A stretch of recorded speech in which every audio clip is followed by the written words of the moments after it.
रात के 2 बज चुके थे। गांव पहुंचने के लिए रोशन को उस घने जंगल से गुजरना ही था। आज रात कोहरा इतना घना था कि अपनी खुद की परछाई भी नहीं दिख रही थी। पूरे जंगल में एक खौफनाक सन्नाटा था जिसे सिर्फ रोशन के जूतों की आवाज तोड़ रही थी। अचानक रोशन के कदम रुक गए। उसे लगा जैसे उसके पीछे भी किसी के चलने की आवाज आ रही है। उसने टॉर्च पीछे घुमाई लेकिन वहाँ कोई नहीं था, सिर्फ गहरा अंधा कोहरा था। रोशन ने खुद को तसल्ली दी और आगे बढ़ा, लेकिन तभी उसके पीछे एक ठंडी हवा का झोंका आया। हवा में सड़ी हुई लाशों जैसी बदबू थी। रोशन ने धीरे से अपनी गर्दन घुमाई और जो उसने देखा उसने रोशन की रगों में खून जमा दिया। कोहरे को चीरते हुए एक बहुत लंबा काले लबादे वाला साया उसकी तरफ बढ़ रहा था। उस साये का कोई चेहरा नहीं था। उस गहरे अंधेरे में सिर्फ 2 खून जैसी लाल आंखें चमक रही थी। वो हवा में तैर रहा था। रोशन के हाथ पैर सुन्न पड़ गए, लेकिन जीने की इच्छा ने उसे भागने पर मजबूर कर दिया। रोशन अपनी पूरी ताकत लगाकर भागा।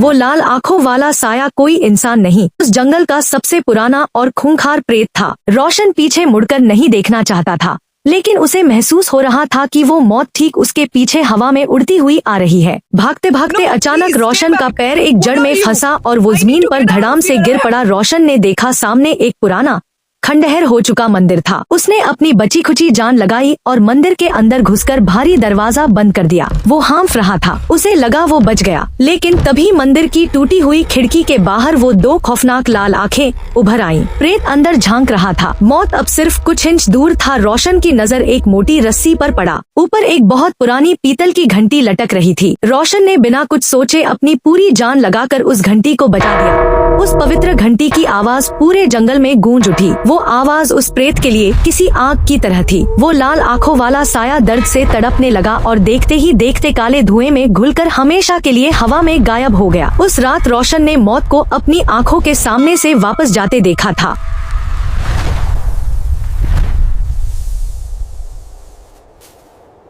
दोस्तों, इस खतरनाक सफर के बाद अब मैं सुरक्षित हूँ। मेरे चैनल सुभाष कुमार संयोग को सब्सक्राइब करें, लाइक और कमेंट भी जरूर करें।